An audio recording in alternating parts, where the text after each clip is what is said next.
வெள்ளிக்கிழமையன்று வீட்டில் பெண்கள் செய்ய வேண்டியவை, செய்யக்கூடாதவை பற்றி தொடர்ச்சியாக பார்ப்போம். பொதுவாக வெள்ளிக்கிழமை என்பது தெய்வத்திற்குரிய கிழமையாக இருக்கிறது. ஒருவர் வெள்ளிக்கிழமை விரதத்தை கடைபிடித்து வந்தால் லட்சுமி, முருகன், சுக்கிரன் ஆகிய மூவரின் அருளையும் ஒருங்கே பெறலாம் என்பது நம்பிக்கை. வெள்ளிக்கிழமை செய்யக்கூடிய சில விஷயங்கள்: வெள்ளிக்கிழமைகளில் வீட்டில் பூஜை செய்வது, விரதம் கடைபிடிப்பது, திருமணமாகாத பெண்களை வீட்டிற்கு அழைத்து உணவளிப்பது, சுக்கிரனின் நிலையை வலுப்படுத்தும் பரிகாரங்களை செய்யலாம். வெள்ளிக்கிழமையன்று கல் உப்பு, அரிசி, தானியங்கள் போன்றவற்றை வாங்கி நிரப்பி வைக்கலாம். மகாலட்சுமி கடாட்சம் உண்டாகும். கடன் சுமை குறையும்.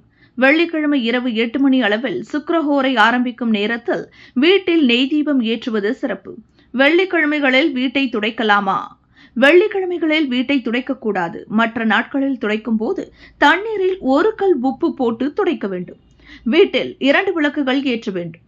குத்து விளக்கு கிழக்கு நோக்கியும், துணை விளக்கு வடக்கு பார்த்தும் இருக்க வேண்டும். வெள்ளிக்கிழமை தானம் செய்யலாமா? வெள்ளிக்கிழமைகளில் தானம் செய்யலாம். வெள்ளிக்கிழமை என்பது தெய்வத்திற்குரிய கிழமையாக இருப்பதால் தானம் செய்வது சிறப்பு. தானங்களும் அதன் பலன்களும்: மஞ்சள் தானம் மங்களம் உண்டாகும். அன்னதானம் சகல பாக்கியங்களும் உண்டாகும். அரிசி தானம் பாவங்கள் தொலையும். ஆடை தானம் ஆயுள் விருத்தியாகும். எண்ணெய் தானம் கர்ம வினைகள் அகலும். காய்கறிகள் தானம் பித்ரு சாபங்கள் விலகும். காலணி தானம் பெரியோர்களை நிந்தித்த பாவம் விலகும்.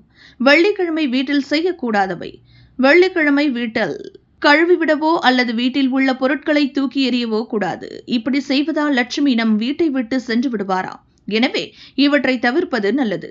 வீட்டில் விளக்கு ஏற்றிய பின்பு உப்பு, ஊசி போன்ற சில பொருட்களை பிறருக்கு கொடுக்கக்கூடாது.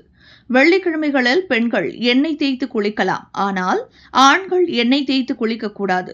வெள்ளிக்கிழமை என்பது ஆன்மீக ரீதியான சிந்தனைகள் மேலோங்கி காணக்கூடிய ஒரு நாளாக இருக்கிறது. இந்நாளில் இனிப்பான சம்பவங்கள் நடக்க இனிமையான பொருட்களை சமைப்பது முறையாகும். பொங்கல் வைப்பது, பாயாசம் செய்வது போன்ற நைவேத்திய பொருட்களை பூஜைக்கு பயன்படுத்துவதோடு மட்டுமல்லாமல் குடும்பத்தில் இருக்கும் ஒவ்வொருவரும் அதனை பகிர்ந்து சாப்பிடும் பொழுது மகிழ்ச்சி பெருகும்.